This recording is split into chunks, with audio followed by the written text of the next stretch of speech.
Hello students, তোমাদের সবাইকে আমাদের চ্যানেলে ওয়েলকাম জানাই। দেখো, আজ আমরা থার্ড সামেটিভ এক্সাম অর্থাৎ ফাইনাল এক্সামের জন্য ক্লাস 8-এ জিওগ্রাফির তোমাদের প্রশ্নবিচিত্রাতে যে ফার্স্ট স্কুলটি রয়েছে বালুরঘাট হাই স্কুল, এই স্কুলের সমস্ত কোশ্চেনের আনসারগুলি আজ আমরা দেখে নেব। তাহলে চলো দেরি না করে ক্লাসটি শুরু করি।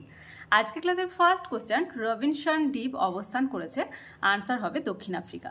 সেকেন্ড, মারডার্লিং নদী মিলিত হয়েছে ওয়েন্টওয়ার্থ শহরে। থার্ড, জীবাশ্ম দেখা যায়, সবাই পারবে, পাললিক শিলায়। ফোর্থ, ক্যারিবিয়ান সাগরে সৃষ্ট ঘূর্ণিঝড়, আনসার হবে হ্যারিকেন নামে পরিচিত। ফিফথ, পরিষ্কার আকাশ নির্দেশ করে কোন মেঘ? এগুলো দেখো প্রত্যেকটাই মেঘের প্রকার, আনসারটা হবে কিউমুলাস। সিক্স, চলচ্চিত্র শিল্পে উন্নত, আনসার হবে ভূমধ্যসাগরীয় জলবায়ু অঞ্চল। সেভেন্থ নাম্বার, ইয়াকুত উপজাতির মানুষেরা সাইবেরিয়ায় বাস করে, অপশান বি। এইট, মিট অনুষ্ঠিত হয়েছিল, আনসার হবে রিও ডি জেনিরো শহরে। নাইন্থ, সুন্দরলাল বহুগুণা একজন পরিবেশবিদ, তিনি চিপকো আন্দোলনের সঙ্গে যুক্ত ছিলেন। টেন্থ, জুন জুলাই মাস ওশিয়ানিয়াতে, আনসার হবে শীতকাল। দুইয়ের দাগে দেখো, শূন্যস্থান পূরণ করো। ফার্স্ট কি রয়েছে? ভূ অভ্যন্তরের ড্যাশ স্তর নিফে নামে পরিচিত, কেন্দ্রমণ্ডল স্তর, লিখে নাও। নেক্সট ওয়ান, ক্রাকাতোয়া আগ্নেয়গিরি ড্যাশে অবস্থিত, ইন্দোনেশিয়ায় অবস্থিত। পরের প্রশ্ন, স্ট্র্যাটোকিউমুলাস মেঘের অপর নাম, বাম্পি ক্লাউড। নেক্সট, গুজরাটের ড্যাশ অরণ্য সিংহের জন্য বিখ্যাত, গির অরণ্য। নেক্সট ওয়ান, পর্বতের ড্যাশ ঢাল হলো বৃষ্টির ছায় অঞ্চল, আনসার হবে অনুবাদ ঢাল। তিনের দাগে দেখো কি বলছে, নিম্নলিখিত প্রশ্নগুলির এক কথায় উত্তর দাও। পশ্চিমবঙ্গে কোথায় ভূতাপ বিদ্যুৎ কেন্দ্র রয়েছে? বক্রেশ্বরে। সেকেন্ড, অভিসারী পাত সীমানার অপর নাম কি? বিনাশকারী পাত সীমান্ত। নেক্সট ওয়ান, আয়ন বায়ুর অপর নাম কি? বাণিজ্য বায়ু। খুব ইম্পর্টেন্ট কোশ্চেন, তোমাদের প্রশ্নে দিয়ে থাকে যে আয়ন বায়ুর অপর নাম বাণিজ্য বায়ু কেন? ফোর্থ, পৃথিবীর বৃহত্তম প্রবাল প্রাচীরের নাম কি? Great barrier reef. Next one, ভারতের খনিজ সম্পদের ভান্ডার কাকে বলে? ছোটনাগপুর মালভূমিকে। পরের প্রশ্ন, ভূমিকম্পের ক্ষয়ক্ষতি কিসের সাহায্যে পরিমাপ করা হয়? রিক্টার স্কেলের সাহায্যে।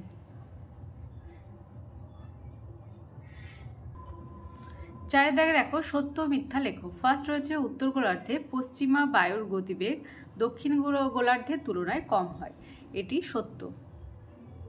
নেক্সট ওয়ান, উত্তর আমেরিকার আলাস্কা হাইওয়ে তুন্দ্রা অঞ্চলকে অন্যান্য অংশের সঙ্গে যুক্ত করেছে, এটিও সত্য। থার্ড, কৃষিকাজ সম্পূর্ণ প্রযুক্তি নির্ভর কাজ, এটি মিথ্যা।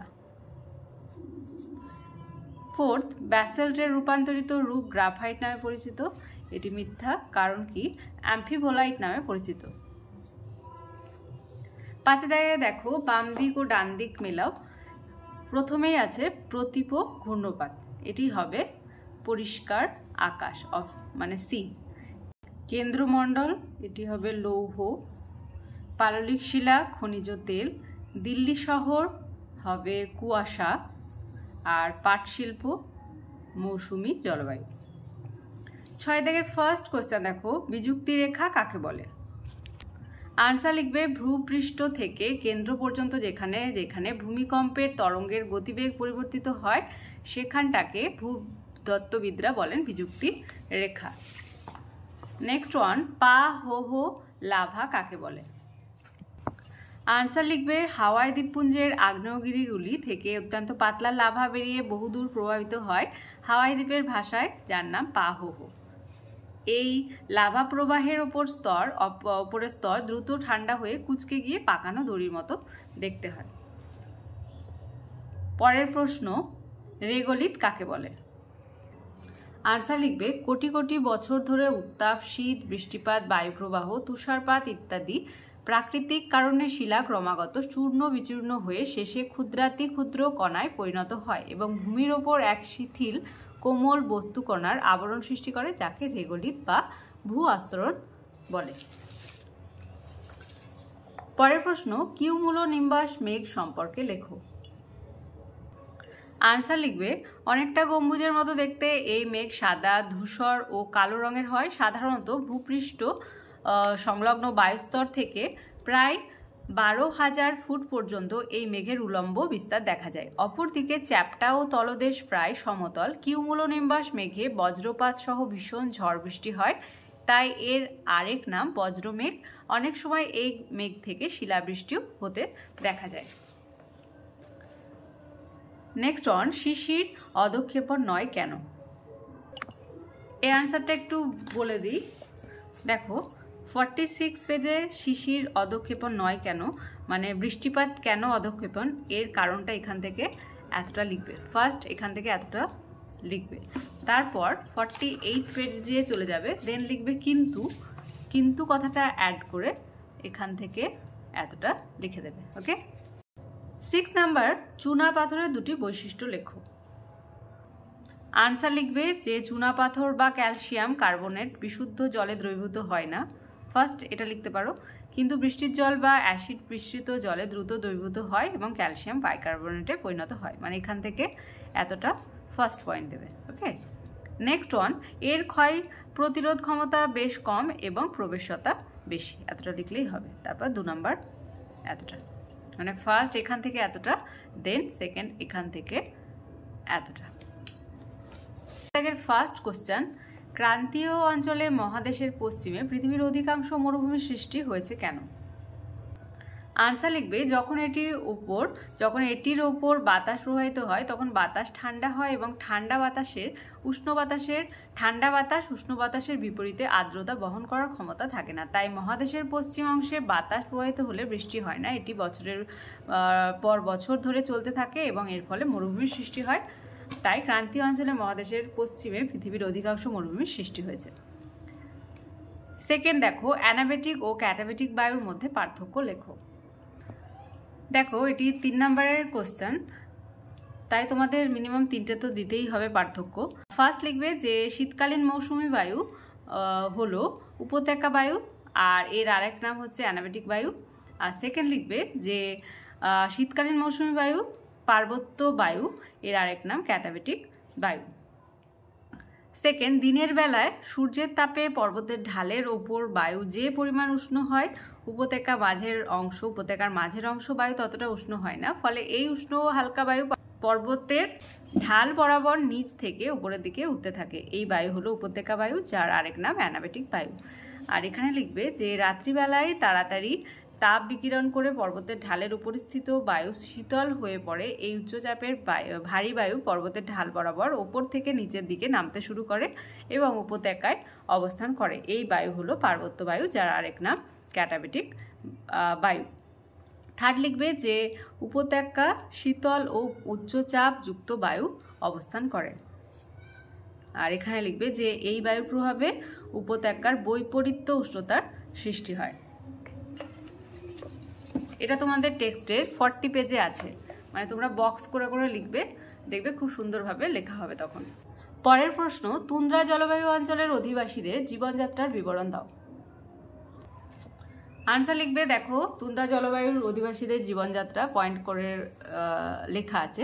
অত্যন্ত প্রতিকূল জলবায়ু কষ্টকর জীবনযাত্রার জন্য তুন্দ্রা অঞ্চল জনবিরল। একমাত্র আদিম অধিবাসীরা প্রকৃতির সঙ্গে সংগ্রাম করে বসবাস করে। গ্রিনল্যান্ড, কানাডা ও আলাস্কার উত্তরাংশে এস্কিমো, রেড ইন্ডিয়ান, ইউরেশিয়ার, সাইবেরিয়ার স্যামোয়েদ, ইয়াকুত। থার্ড, ল্যাপল্যান্ডে ফিনল্যান্ডে ফিন উপজাতির মানুষ বসবাস করে। তীব্র শীতে কৃষিকাজ হয় না, তাই এখানকার অধিবাসীরা যাযাবর জীবনযাপন করে। শীতকালে একরকম গোলাকার বরফের ঘরে বাস করে। গ্রীষ্মকালে বরফ গলে গেলে শিল মাছের চামড়ার তৈরি তাঁবুতে বাস করে। যাতায়াতের জন্য বরফের ওপর চাকাহীন স্লেজ গাড়ি আর জলে শিল মাছের চামড়ায় তৈরি কায়াক নৌকা ব্যবহার করে। পশুর চামড়া দিয়ে পোশাক আর হাড় দিয়ে শিকারের বর্ষা সূচ তৈরি করে।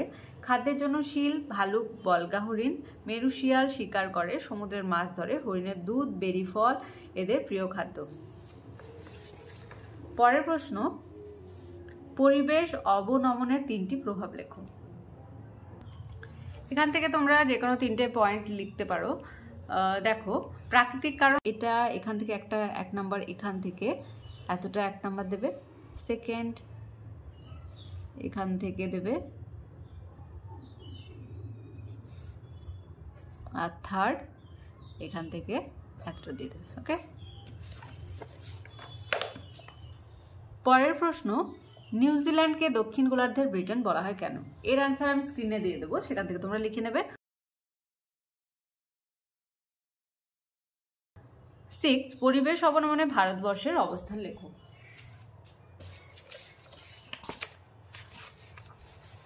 দেখো পরিবেশ অবনমন ও ভারত, আমাদের দেশ ভারত একটি দ্রুত উন্নয়নশীল দেশ। দেশের বিভিন্ন প্রান্তে চলেছে শিল্পায়ন, রাস্তা নির্মাণ, নগরায়ন, সম্পদ আহরণ, বিভিন্ন প্রকল্প রূপায়ণের কাজ, কিন্তু এই উন্নয়নের সাথে সাথে ঘটে চলেছে পরিবেশের অবনমন ও বিপর্যয়।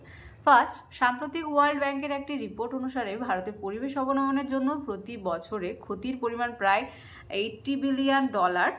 পরিবেশের অবনমন বিষয়ে 132টি দেশের মানে 132টি দেশের একটি সার্ভে রিপোর্ট দেখা গেছে ভারতের স্থান হলো 126তম, আর মানুষের ওপর বায়ু দূষণের ক্ষতিকর প্রভাবের ক্ষেত্রে ভারত সবচেয়ে শেষে রয়েছে।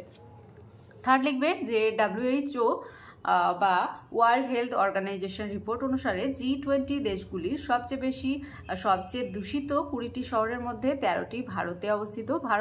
ভারতের পরিবেশের প্রধান সমস্যাগুলি হলো অরণ্য, কৃষিভূমির অবনমন, সম্পদের অপব্যবহার, জনসাধারণের স্বাস্থ্যের অবনমন, অপরিকল্পিত উন্নয়ন, দারিদ্র্য, জীববৈচিত্র্য হ্রাস।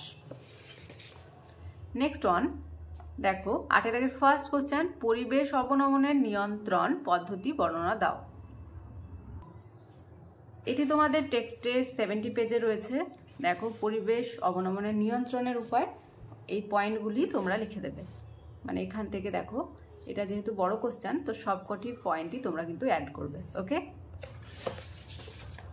নেক্সট ওয়ান, ওশিয়ানিয়া মহাদেশের জলবায়ু শ্রেণীবিভাগ করো। এটা যেহেতু ফাইনাল এক্সামের একটি সেট, এই জন্য তোমাদের মনে হতে পারে যে ভিডিওটি লেন্দি হয়ে গেছে, কিন্তু কিছু করার নেই। সব আনসারগুলি কভার করতে গেলে আমাদের কিন্তু ভিডিওটা লেন্দি করতেই হবে। ওকে, দেখো জলবায়ুগুলোর ভাগ চেয়েছে। ওশিয়ানিয়া উত্তরে উত্তর দ্বীপ থেকে দক্ষিণে স্টুয়ার্ট দ্বীপ পর্যন্ত বিস্তৃত, ফলে এই অঞ্চলের বিভিন্ন স্থানে জলবায়ুর পার্থক্য দেখা যায়। ছোট ছোট দ্বীপগুলির জলবায়ুতে সমুদ্রের প্রভাব দেখা যায়, আবার অস্ট্রেলিয়ার মতো বড় স্থলভাগের ভেতরে জলবায়ু চরম ভাবাপন্ন হয়। এই পার্থক্যের জন্য এই মহাদেশকে কয়েকটি জলবায়ু অঞ্চলে ভাগ করা যায়। যেহেতু ফাইনাল এক্সাম, তাই আমি বলবো অবশ্যই পয়েন্ট করে করে তোমরা কিন্তু এক্সামে লিখবে, তাহলে দেখবে অনেকটা নাম্বার তোমরা ক্যারি করছো। ওকে, ফার্স্ট পয়েন্ট দেবে নিরক্ষীয় জলবায়ু। মেলানেশিয়া, পলিনেশিয়া, মাইক্রোনেশিয়ার দ্বীপপুঞ্জগুলোতে নিরক্ষীয় জলবায়ু দেখা যায়। সারা বছর উচ্চ তাপমাত্রা ও বৃষ্টিপাত এখানকার জলবায়ুর বৈশিষ্ট্য। নেক্সট ওয়ান, ক্রান্তীয় মৌসুমী জলবায়ু। অস্ট্রেলিয়ার উত্তর ও উত্তর পূর্বাংশ এই জলবায়ু দেখা যায়। এখানে শীতকাল শীতল ও শুষ্ক, আর গ্রীষ্মকালে মৌসুমী বায়ুর প্রভাবে বৃষ্টিপাত হয়। বাৎসরিক গড় বৃষ্টিপাত 150 সেমি। নাতিশীতোষ্ণ জলবায়ু। পরের পয়েন্ট দেবে যে অস্ট্রেলিয়ার মারে ডার্লিং অববাহিকা ও পূর্বে উপকূলে ব্রিসবেনে এই জলবায়ু লক্ষ্য করা যায়। এখানকার উপকূল অঞ্চলে সারা বছর আয়ন বায়ু ও পশ্চিমা বায়ুর প্রভাবের সৃষ্টি হয়। ভূমধ্যসাগরীয় জলবায়ু। অস্ট্রেলিয়ার উপকূল বরাবর পার্থ আর অ্যাডিলেড অঞ্চলে এই জলবায়ুর প্রভাব রয়েছে। এখানে পশ্চিমা বায়ুর প্রভাবে শীতকালে বৃষ্টি হয়, গ্রীষ্মকাল উষ্ণ। ক্রান্তীয় মরুপ্রায় জলবায়ু। নেক্সট, অস্ট্রেলিয়ার মধ্য ও পশ্চিমাংশের এই জলবায়ু অঞ্চলে বৃষ্টি হয় না বললেই চলে। বার্ষিক গড় বৃষ্টিপাত 25 সেমির কম। গ্রীষ্মকাল বেশ উষ্ণ আর শীতকাল শীতল। ব্রিটিশ জলবায়ু। দক্ষিণ পূর্ব অস্ট্রেলিয়া, তাসমানিয়া, নিউজিল্যান্ড এই জলবায়ু দেখা যায়। গ্রীষ্মকাল হালকা উষ্ণ ও শীতকাল বেশ শীত। পশ্চিমা বায়ুর প্রভাবে এখানে সারা বছর প্রচুর বৃষ্টি হয়। ওকে, নেক্সট ওয়ান, নিরক্ষীয় জলবায়ু অঞ্চলে জীব বৈচিত্র্যের বর্ণনা দাও। এটি তোমাদের টেক্সটের 53 পেজে রয়েছে। নিরক্ষীয় জলবায়ু জীব বৈচিত্র্য, তোমরা স্বাভাবিক উদ্ভিদ অ্যাড করবে আর এখান থেকে লিখবে। ওকে, এখান থেকে এতটা। পরের প্রশ্ন, মারে ডার্লিং অববাহিকার কৃষি ও পশুপালন এবং খনিজ সম্পদ সম্পর্কে লেখো।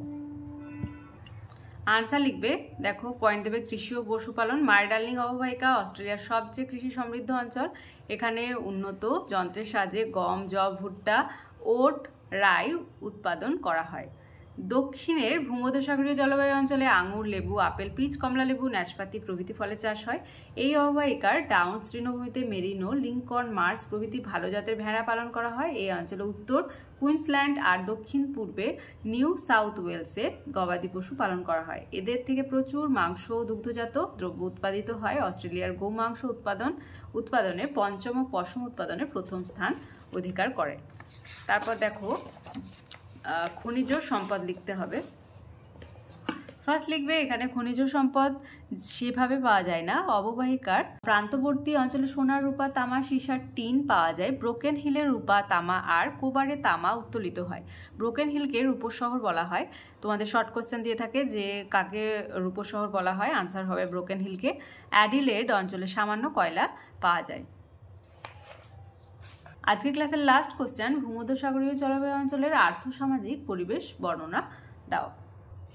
এটা তোমাদের টেক্সটের 59 পেজে রয়েছে। দেখো আর্থসামাজিক পরিবেশ, এখান থেকে পয়েন্ট করে করেই লিখবে, এখান থেকে স্টার্ট করবে পুরো এতটা। ওকে, 9 দাগে দেখো ম্যাপ পয়েন্টিং রয়েছে। আমাদের জিওগ্রাফির সব স্কুলগুলি কমপ্লিট হয়ে যাক, তারপর আমরা তখন ম্যাপ পয়েন্টিংয়ের ক্লাস একটা দুটো প্রোভাইড করে দেবো। ওকে, আজকে দেখো তোমাদের ফাইনাল এক্সামের জন্য যে ফার্স্ট স্কুলটি ছিল বালুরঘাট হাই স্কুল, এই স্কুলের সমস্ত কোশ্চেনের আনসারগুলি আজ আমরা দেখে নিলাম। আজকে ক্লাসটি ভালো লেগে থাকলে অবশ্যই একটি লাইক দেবে আর ভিডিওটি বন্ধুদের সঙ্গে অনেক অনেক অনেক বেশি করে শেয়ার করবে। আর যারা ক্লাসে প্রথমবার এসেছো তারা অবশ্যই চ্যানেলটি সাবস্ক্রাইব করে নিও এবং পাশে থাকা বেল আইকন প্রেস করে রাখবে, যাতে করে আগামী দিনের সমস্ত ভিডিও সবার আগে তোমাদের কাছে পৌঁছে যায়। ক্লাসগুলি তোমাদের কেমন লাগছে অবশ্যই কমেন্টের মাধ্যমে জানাতে কিন্তু ভুলবে না। তাহলে আজ এই পর্যন্তই, তোমরা সবাই ভালো থেকো। Thank you.